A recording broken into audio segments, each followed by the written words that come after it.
Welcome back to Shop Talk, where we speak about everything entrepreneurship. The ups, the downs, the ebbs, the flows, the glory, and some of the pitfalls. We're here to kind of inspire you if you're an aspiring entrepreneur. These are some of the things that you're going to face. These are some of the things that you're going to see. So welcome to Shop Talk. Today, no joke, this might be the biggest guest you'll ever see on this podcast for me. He's here? Hey man, can I do your intro, man?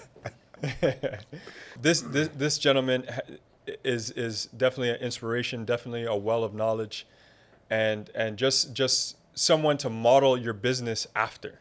His work has graced the cover of magazines, NHL playoffs, NBA playoffs, your favorite athlete, ESPN. The list goes. I could go on and on.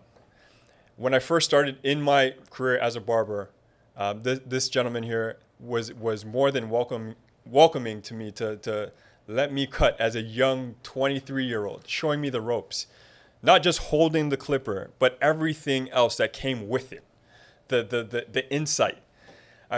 There's so many stories that I have, but I'm just going to introduce him. Thank you so much, sir, for coming through, Mr. Patrice Alexander. My man. Thank you Thank you for having me, man. Appreciate it. Thank you. How you feeling? Good, man. Thank you for the words, but it's not that serious, man. I'm just working, man. Oh, okay. All right. You know? Thank you, though. No, thank you. Okay. Not downplay, but, yes. you know? Thank you for the words, man. Thank you. Yeah. No, that came from inside there. I see that. All right. Appreciate you. All right. So, Patrice, you've been a legend in the game for quite some time. How did you get started in your craft? How did you become a barber? So my dad was bald as I am now. Growing up as a kid, never knew my dad with hair. His best friend from Trinidad, being West Indian, you always call your parents' friends uncle, right? Yes. So we used to go to Uncle Conrad to get our haircut, and that's all we knew. Uncle Conrad in Scarborough. Wow. So we're going about every 6 weeks. So yes. That was like the kind of time frame. Yes. I grew up with my mom, my dad, my sister, and grew up in a house of women. So I always dressed well as a kid. Mm-hmm. And I'm always looking at myself after the third, fourth week. I'm like, I'm dressing well, but something's off. The hair, you're combing the hair, but it's out of place. It's off. Yes.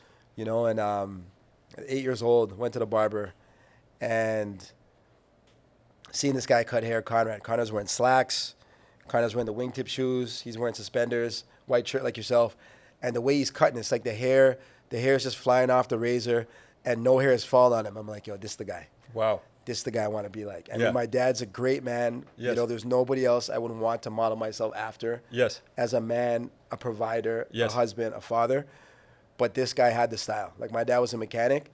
I mean, when dad was going out, he dressed up, but one time my dad is track pants, jeans, outside underneath the car, right? Which is cool. That's what you do, to provide for your family. Mm-hmm. But this is the guy, I'm like, okay, this is the guy I want to be like. So 8 years old, I told my mom I wanted to be a barber. Yes. And here I am 2 years later. Wow, Just that's kidding. amazing. 2 years, 8, 10. That went over. I got you. We'll play it in the playback. So you mentioned your inspiration at that time was Conrad. So how do you're defining his style? How would you define style at that time? Like, what was it like?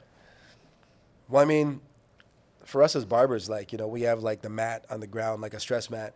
We're standing up all day. This guy's wearing a shoe with a heel and cutting for 10 hours a day, and his chair's bumping. He's got the Miles Davis on there on a Saturday morning. He's just cutting, and I'm thinking to myself now, all the aches and pains that I feel. I know you probably feel the aches and pains too. Like, what was he going through wearing heels? Sorry, a slight heel. That's right. Not heels, but like a slight toes, like a slight heel. You know what I mean, right? And the style back then, he was the only one who was doing it like that. Like I've heard about guys who were working in we're from Scarborough, right? So guys in the West End, Castries, Lloyd's, Barbers in Eglinton, whatever. I heard about those guys, but I never went down there. Everything for us is east of Yonge Street. Yes. Right. So. This is the guy, even other barbers working there, these guys weren't dressed like Uncle Conrad, right? So I'm like, at the time, this is the guy. I'm like, this guy clearly stands out. He's the guy, I remember. So I started working with him when I was 16. Okay. Right. Early. Well, I mean, I started cutting hair in a barbershop when I was 14. Wow. So that was I got there at 16, and it was a slower day, whatever. And for me, even getting to cut at Conrad's was like me making the NBA. Wow.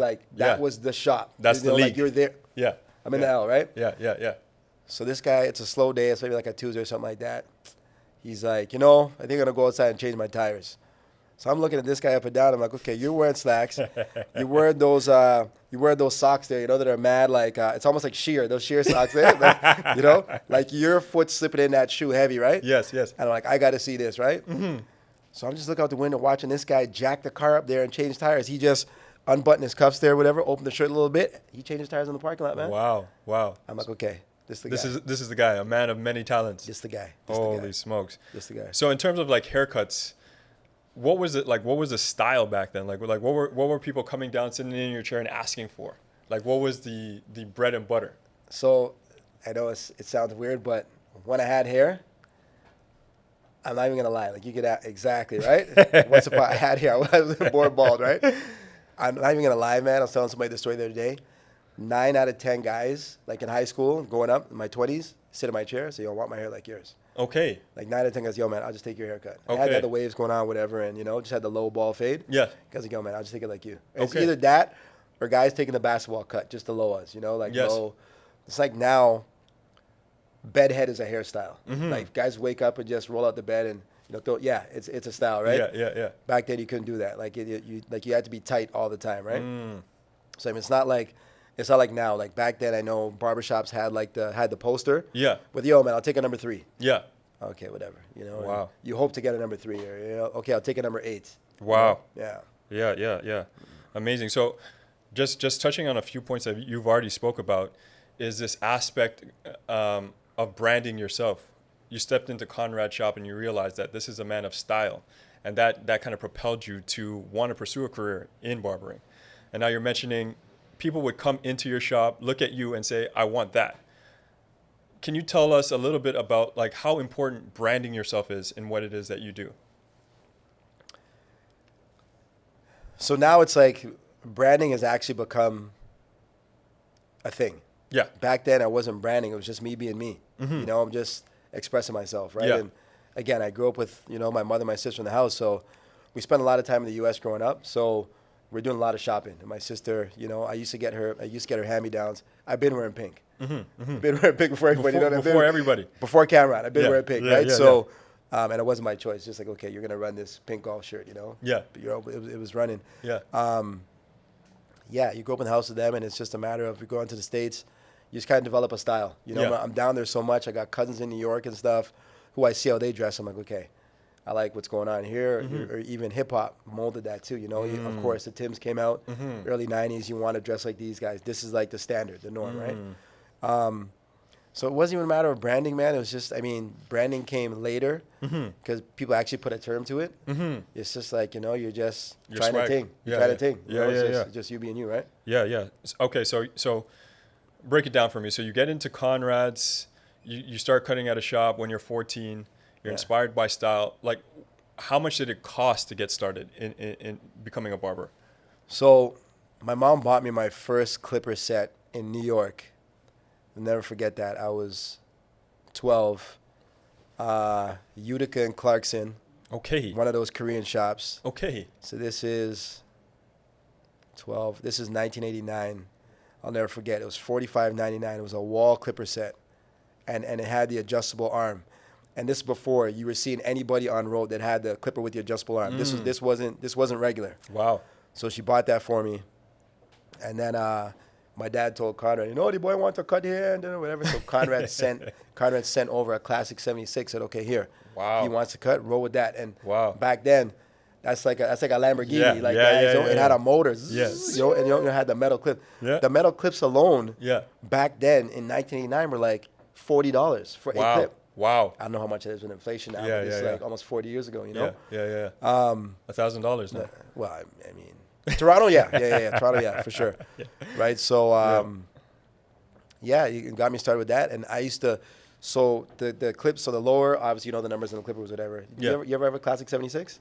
You told me to get that clipper, and Okay, I got okay, it. okay. Yeah. Back in the day. Okay, so the 3 zeros. Yes. I used to use the 3 zeros to line guys up. Yes. Line up with the 3 zeros because Yeah. I had no liner. Yeah.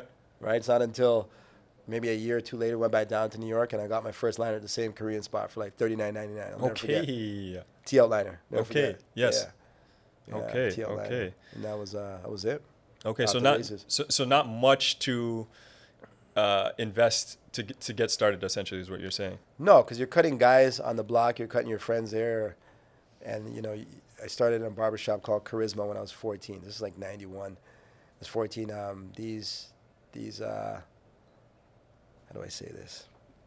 So these people that owned, that worked at the church, opened up a barbershop, and I didn't even care. So haircuts back then were $10. Yes. And I was making 35% of that. Okay.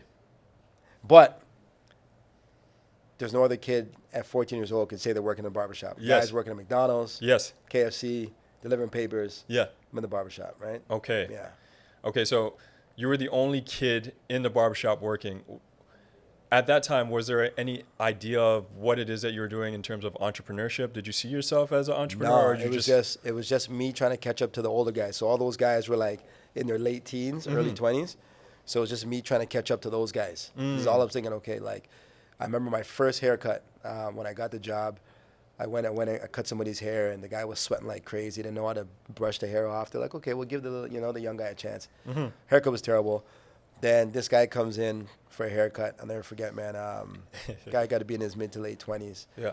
I'm 14, and he comes, sits down, whatever, and he asked for like a ball fade and like the top like a slope. So that was a style back then. Yeah, I had that. And you had that one, right? Yeah. So just to transition the sides here, to transition was tough. I wasn't there yet. Yeah. I didn't put enough hours yet. Yeah. And I'm cutting the guy's hair, and the guy, I'll never forget, Eric Shallow came over. He's like, yo, how you doing there, young blood? I'm like, this transition. He's like, yo, let me help you out there, man. And the guy in the chair was like, hey, you did a great job. Just keep going, you know. But it was like that. I was embarrassed because I'm like, I can't finish a haircut, right? But the guy came over and goes, listen, man, just keep going. You're going to figure it out. And just watch me and watch what I do. So those times I just be stand up by the wall, watching these guys cut. It's not like now you go to YouTube University and you see how to fade and go to Instagram, whatever. So I'm just stand up there watching these guys for hours, just cut. So I think I want to say every barber that I've worked beside, I've taken a little piece of every single guy. See a guy have a technique, I'm like, I like that. I'll put that into my game. And I take a bit of everybody and put it into my game. Wow. So interesting that you mentioned that haircut. I had they called it, well, you probably know, but they called it the muff. So, yeah. Yes, but West Indians call it the muff. It was weak. But Shaq had it at the time. He had a little bit of hair right here, faded up, and then you keep the sideburns. Yes. So now they call that like a Chicago. You see Chicago? No. Where they bald it up to here, that they just fade the front. It's the worst thing ever. Okay. Yeah. You can't get that in my chair. Yeah, I was like in grade 2 at the time. Yeah. It was sick though. Was it? It was Exactly. You don't remember that. Nice try. But it was sick. Get out of here. Okay, so you're in the barbershop, you're working, you're kind of building your skill. Yeah. And essentially you're building your clientele. At what point in time did you decide like, okay, this is what I want to do, and I kind of want to become an entrepreneur of my own? Like, when did that click happen? I remember I was telling people in high school, like, I'm going to own a barbershop one day, but it was just off the cuff, Not realizing, the power in the spoken word, right? It starts to sink into your subconscious, right? Even though, you say you speak into the universe, you work towards it, you forget about it, your subconscious will get you there. And I was 26, and I had a barbershop at home. I was tired of working at barbershops. I was done. I set up my basement, had the chair, the whole nine. So I started doing appointments. Guys come by. But I was working in a company called Cummins OER at the time. It was an engine remanufacturing company, right? So I worked there during the day, come home and cut in the night, whatever. And the big boss comes downstairs. We have a big general meeting. All the guys come into the lunchroom, and he says, listen, guys, the dollar is on par. So we used to get the engines from the U.S. Yeah. They bring them up, reman them, and send them back down because the dollar was so low here. Yeah, right? yeah. So now the dollar's on par now. So they're losing money transporting it up here, getting it remanded and sending it back down. He's like, guys, we got another year. We're closing down. And I'll never forget a guy was in the general meeting. He's like, oh my God, I just bought my wife a effing car. How am I gonna pay for this? So I started to kind of laugh in the background, but realizing these are grown men, man. Yeah. Like, these are men who came, they said, in the 1980s, went into the job, walked in the day. It's not like now where you got to go for 3 interviews for even Tim Hortons. Yes. They walked in, they filled out a piece of paper, and they're like, hey, can you start right now? Wow. So now these guys got to get job ready to get back in the job market. Wow. So I'm like, you know what? There's no such thing as job security. I'd rather bet on myself. Yes. And that's when I put the wheels in motion. Okay, so I was going to ask you, what sort of void did you see at that time? But I guess it was out of necessity. And then you mentioned something, I guess, was unique at the time of appointments. How did that come into play? Because we know, like, or at least my experience coming up in barbershops, to get a haircut, you have to eliminate anything else that you're doing. Anything else that you're doing. So you might as well go to the store, get a drink, get 3 patties, get a chips, and then hopefully you're next after 3 hours. Yeah. So now you said something very important. This idea of an appointment. Where did that come from? So just me looking at everything I've done over the years and, what's going to separate me from everybody else, right? So first thing is, I'm a Scarborough kid. I want to be on Yonge Street. I want to be downtown. I want to be in the mix, right? And I've always been a time guy for my dad. Always woke me up early, be on time, majority of the world. Work happens before 12, after 12, even businessmen, they go for lunch, and the day flies from 12 to 5. So you want to make sure you get the brunt of your work done before 12, wake up early, get it done. Yes. And so even when I left the barbershop game and I was working from home, there are appointments. I mean, it's not like you go online, but guys call me, Patrice, can I come by?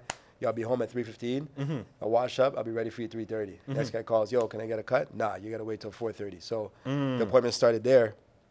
And for me, my whole shtick was appointment only, because nobody was doing that in Toronto in 2007. Nobody, right? And Instagram wasn't out yet. Facebook was just kind of getting started. So I'm like, Patrice, man, you got to take a risk. This is new, and people are gonna have to conform to you and what you're doing. Exactly. So were you met with like resistance when you kind of offered that type of service? I wasn't met with resistance. I just didn't have clients. Okay. Because when I got up there to Yonge Street, I looked around at all the condos. I'm like, yo, I'm going to be raking in cash. And there's days I'm sitting out there, I'm looking out the window, nobody. It's before social media. The phone wasn't ringing, So, you really had to dig deep and be like, okay, was this the right decision? Like, remember my first week, opened the barbershop. I made $348 that first week. I went home, looked in the mirror. I nearly started crying. I'm like, what'd you get yourself into? Now I got a heavy lease on my hands. I got to keep the door open for the clients that I do have. And then I got to pay my bills at home. Right? So now the learning begins. Yeah. You hear that, guys? What Patrice just described is persistence. Once you have a vision, you have to stick with your vision.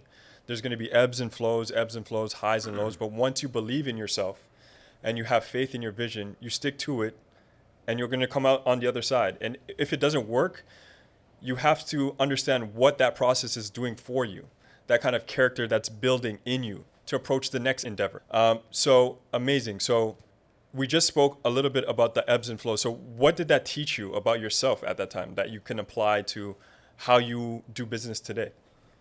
So when I was in the mix of like no clients, I've always had a couple of dollars in my pocket, so I never had problems. Creditors are calling, the phone's ringing, credit cards maxed out. This is a new space to me. How do you manage all this while still cutting hair? So while I'm going through all the crap, slowly the barbershop is building. I wasn't even realizing it, but I was slowly getting a couple more dollars in my pocket, and I was able to kind of take care of things, right? So I always say success and failure live next door to each other. So there's so many people that start a business, and we see failed businesses all the time, right? 90% of businesses fail first year, right? And that guy gets right up to that corner, and he's like, I can't do it anymore. But success is right around the corner. You gotta keep going. So for me, I always use the saying, swim or swim. There's no sink or swim, right? Swim or swim. One of my buddies there, his dad, and I mean, it's just a West Indian thing. He's like, so Patrice, I hear business is going okay. I'm like, yeah, just trying to keep the door open. I always, leave it at that. He goes, so if you didn't make it up there at Yonge Street, were you going to go back to Scarborough to cut hair? What do you say to that, right? So wow. I told him, like, sir, it's swim or swim with me. Yeah. No disrespect, but it's swim or swim. Wow. Yeah. That's amazing. So given that swim or swim, I feel like that's an important attribute to have as an entrepreneur. So with that said, do you think that entrepreneurs are born or they could walk and be created into one. Because that's something that what you just mentioned right there, not a lot of people could go under the water. They'll drown, swim or swim.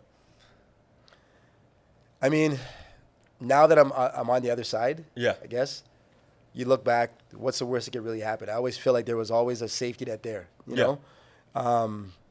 Like there was a day, I'll never forget, I was living in Mississauga, took the GO bus in, and I couldn't even afford a week's pass for the GO bus. Wow. So I had to pay every day. And my dad always taught me, save your pennies, dimes, nickels, quarters, loonies, toonies. I'll never forget, I was down to my last set of nickels and dimes. I wasn't asking anybody to borrow money. Mm-hmm. And the lady's name at the GO station was Rosie, and I came, Rosie, hi, how you doing, Patrice, whatever, and I dropped all the change on the counter, and she's like, it's like 5 o'clock in the morning. She's like, Patrice, really? I'm like, Rosie, that's all I have. She's like, here. She just gave me, she didn't even count it. She just pulled it in, right? Wow. Got to work that day, didn't have one appointment booked, and I sat and I looked outside, I looked out the window, man, and I was just hoping. I'm like, okay, well, if I don't get a call by 3 o'clock, I got a bunch of water in the fridge. I have an iPod. This is before, right? iPod there for my music. Yeah. It's charged up. At least I got some electricity. Yeah. I'm going to start walking home to Mississauga from Yonge Finch. That was my mentality. So I said, if I leave at 3 o'clock, I should get home before dark. Wow. That's my mentality. Wow. That phone rang at 2:45. I can't remember who it was, but he got the best haircut in life. Jeez. So Lifesaver. So that $25 gave me enough money to go home and come back the next day. Wow. Right? So a lot of people can't deal with that. And for me, my mom always says, you're like your grandfather. My grandfather was an entrepreneur. Yeah. My grandfather, my parents were from Trinidad and Tobago. My grandfather owned one of 3 drugstores in Tobago in the 1950s. Wow. Right? And she always says, you're just like your grandfather. Like everything I see, you do as your grandfather. So I think it's innate. Mm-hmm. There's a lot of people who sell help online. They have these courses, or come see me, Anthony Robbins. Hey, great for Anthony Robbins. It sounds great. Mm-hmm. But guys will get hyped. They'll watch that. And then a week later, they're back in the same rut. Right? Mm. So I don't have the stats. I don't have the metrics on it. But I think it's innate, man. I think you're born with it. Because I can't turn this off. Yeah. Yeah. I can't. Yeah. Because I wake up every morning, it's love my wife, my boys, whatever, but the most important thing to me is time. Without time, I don't have time for them, right? So so you're against that clock. Yes. People are always like, oh, there's not enough hours in the day. We'll wake up earlier. Yes. Wake up earlier. Yeah. Yeah, for sure. Right? For so sure. I think I think they're born, man. I think it's innate. It's innate. That's interesting because my next question was, one of the things that I attribute to you just working under you, shadowing you, it wasn't so much the skill, but the charisma that you had. Everybody in the shop, you had one person in the chair, but everybody in the shop was included in that same conversation, which is like, it's almost like theater. What do you attribute that to? How can you become so charismatic as a person that it just comes out? Again, so me growing up in the barbershop with these older guys, you're watching everybody. Because there's days as a kid, I go to the shop and just watch these guys. Mm-hmm. And I watch these guys, hey, talk whatever. So I'm like, I like how this guy talks to, this guy greets everybody coming through that door. But this guy's ice grilling everybody coming through the door. So I don't really like that too much, And then at the end of the day, the barbershop, it's a small room. Yeah. Right? And you can't let guys come in and now feel like they're a part of something, right? Like, the haircut's the haircut. Like, you see now these barbershops they've got over the top. These guys are spending $250,000, $300,000 at the barbershop. There's crowd molding. There's a moose head. You can't leave with the moose head. I don't care. Like, I can't put that in my pocket and leave, right? So how are you, it is what it is. You guys charge, but guys are charging $100 for a haircut. How do you justify that?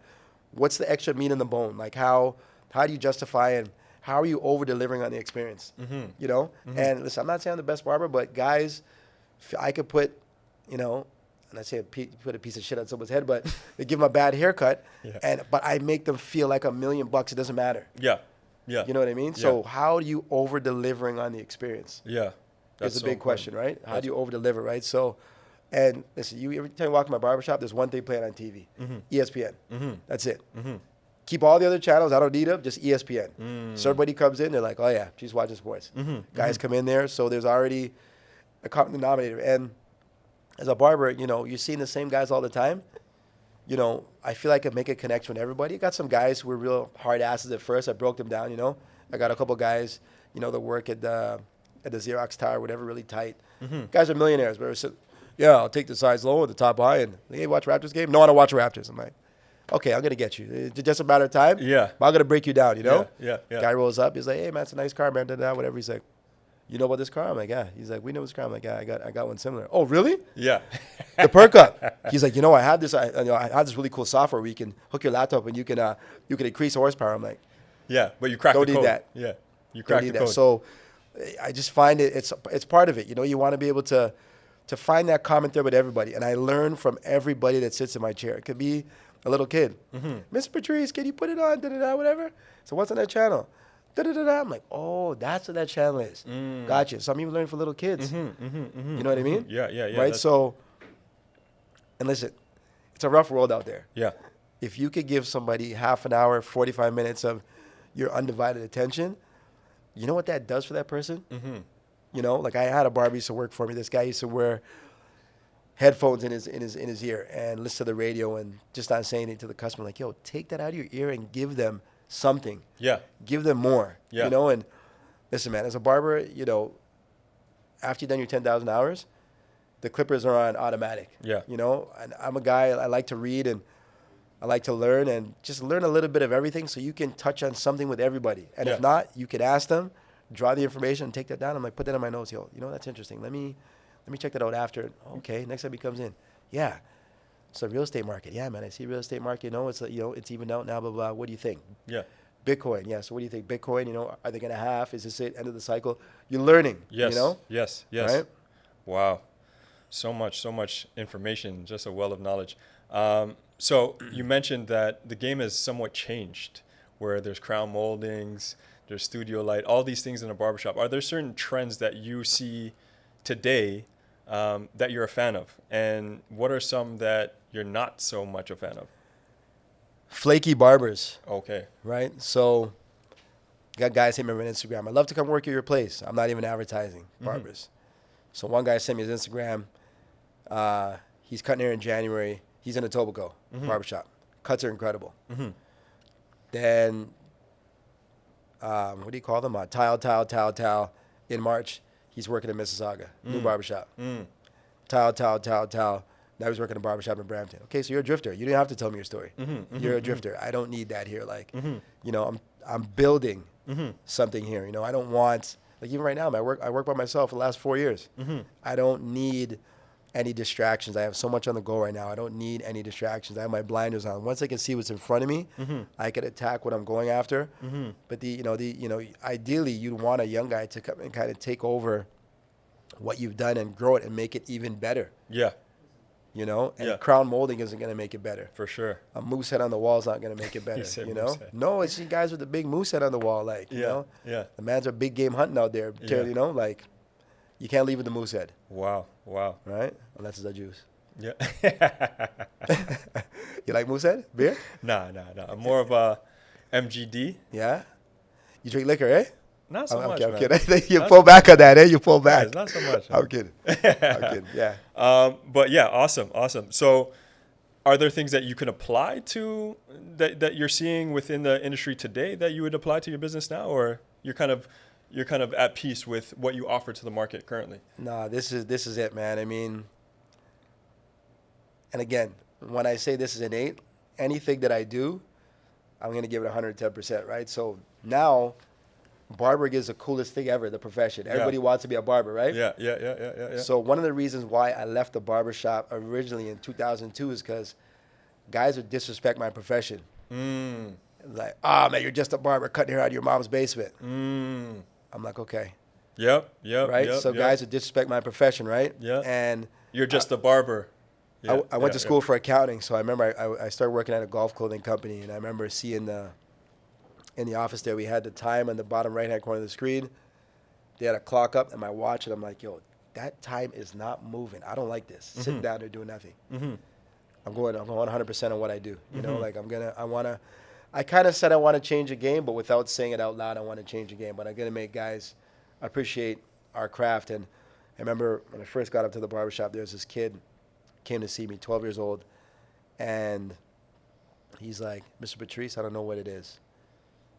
No matter how nice I dress, and his parents have money. Now, how nice I dress, Mr. Patrice, if I don't have a haircut by you, I just feel dirty. And this coming from a 12-year-old, that summed up everything. This from a 12-year-old. This when I was a young age, 8 years old, I'm like, I don't feel clean. So how do adults feel? Yeah. Wow. Wow. So that really struck a nerve with me. I'm like, okay, you know what? I'm on the right path. Wow. You know?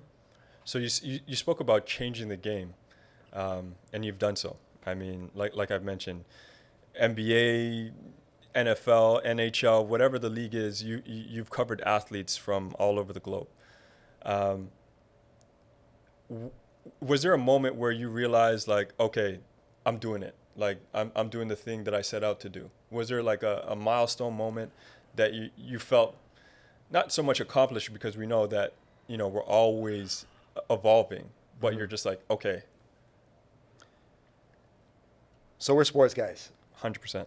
And when, as a kid watching TV, you never think, who's cutting that guy's hair? It's not a, especially being here in Canada, watching the NBA, the Raptors weren't around yet. So you're not like, okay, who's shaving Jordan? Who's cutting Pippen? Like, who's cutting these guys? You know, and then you start cutting these guys. It's a very small niche, you know, the sports world. So once you get one guy sees this guy, yo, who cuts you? You know, kid, you, right? Small niche.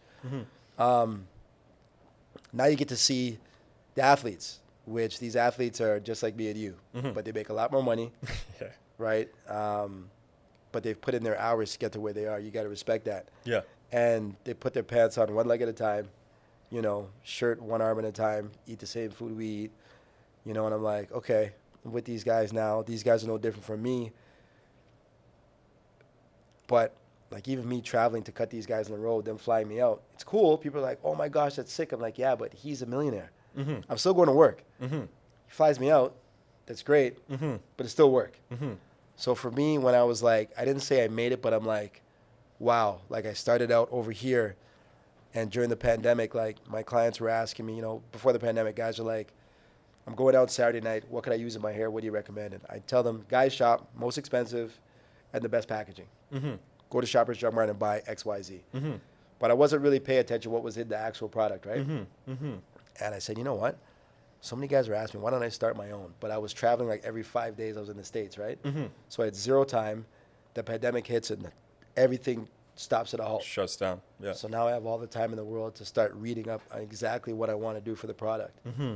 So then finally, you know, I go back and forth with my art guys, and we get the containers, and then now when I find a place in Toronto, a lab where they're making the stuff, and we sit down, and it took about 8 months, but I finally got the products done, and I'm like, I'm selling soap. My wife's like, stop saying that, it's more than soap. I was like, you know, like, you know, like to dumb things down, right? Like, I'm actually making shampoo and conditioner and hair pomade and selling. Like, that's where I'm kind of like, wow. You know, from Conrad's being inspired, the heel on the shoe, the heelers, the heelers, to having your own product line. That's incredible. That's where I'm like, wow, you know. Wow. Not saying made it, but I'm just like, I sit back, take myself out of the bubble, look and be like, wow. Absolutely. And I think why that's so significant is you're not looking at moments where, I mean, you hear it all the time. People come in and they ask you, do you cut any celebrities or whatever the case is? But I think your play and what you just mentioned is your legacy, like what you leave. Like these moments, they come and they go and they're evading so much. But what are you leaving? And I think as an entrepreneur, you kind of think of that as you kind of go through your process. Like, why do you wake up every single day and do what it is that you do? Like you just mentioned, the heelers, this guy's standing on his feet all day.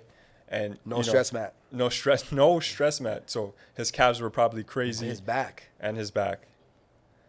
So the legacy that you leave, you want that time that you're putting into the game to mean something, essentially.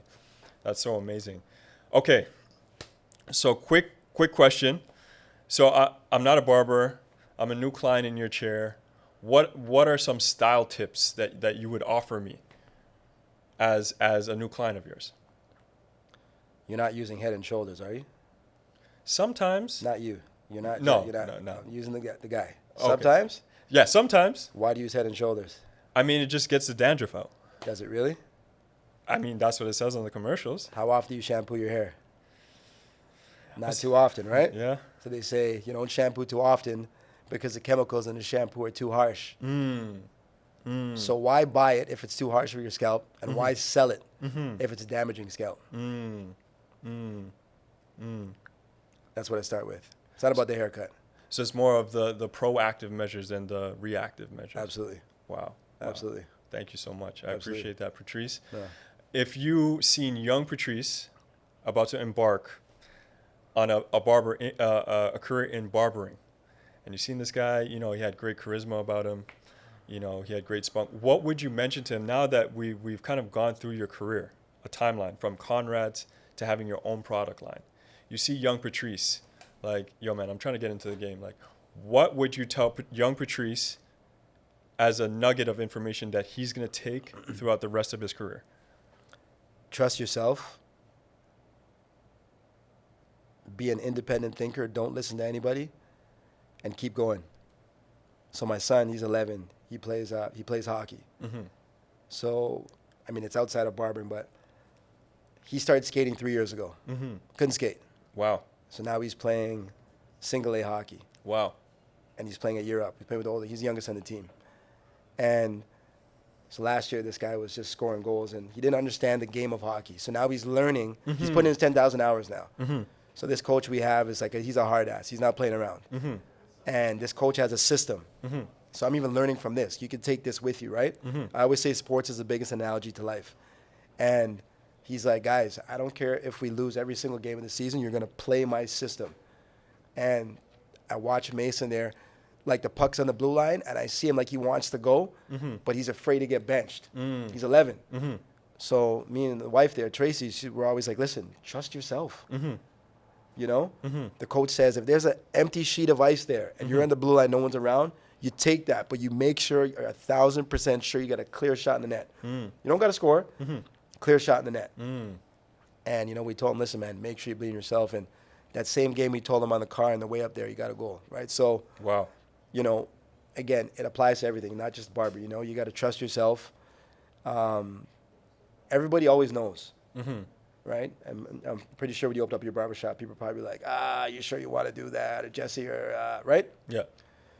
See, when I opened my barbershop, I didn't say anything to anybody until 2 weeks before I opened. Because all the negativity, because everybody knows, right? Like, I remember, the guys there, hey, you're opening a barbershop? Oh, okay, it wasn't a congrats. It was where you opening a barbershop? I'm like, Young and Finch.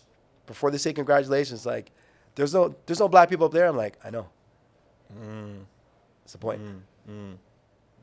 Right? Wow. So the same guys that knew, that barbershop closed down 6 months after I left. Wow.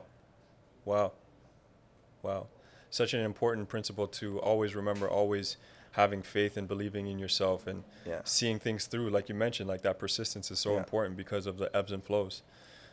Patrice, this has been legendary for me. I know you're laughing or whatever the case is. I know you're laughing or whatever the case is, but being a young man in your establishment, learning so much about not just haircuts, like I said, about life, the conversations that you have are still elements that still stick with me to this day. So I really appreciate you for taking the time out of your busy schedule. No problem. No worries. You probably have a flight to go somewhere. No.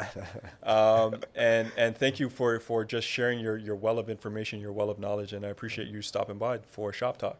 Thank you, man. Question, do you want kids eventually? Yes. Yeah? Yeah.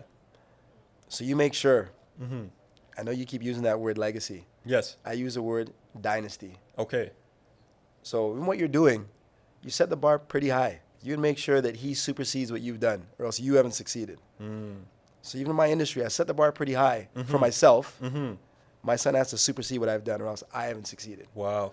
So that dynasty will keep going. Not legacy. That dynasty will keep going. Wow. Right? All the rings. And things. And things. Thank you, Patrice. I appreciate you. Thank you so much. Always. Yes. Of course. Guys, that was an amazing episode with my mentor, the one who kind of ushered me into the game of barbering, Patrice Alexander, with a well of information. We spoke about everything from trends to styles to principles, persistence, and not legacy, but dynasty. And it takes 10,000 hours and more to invest into yourself. So if you want to embark on this entrepreneur journey as a barber, just remember to believe in yourself, believe in what you want to create, and see it through. Like Patrice said, there's flaky guys. They come, they go. But how important is it to you to complete what it is that you set out for yourself and set up a dynasty? This has been Shop Talk. Thank you so much for your time. Like, comment, subscribe, and I'll see you guys next time. Click the button. Click it. Peace.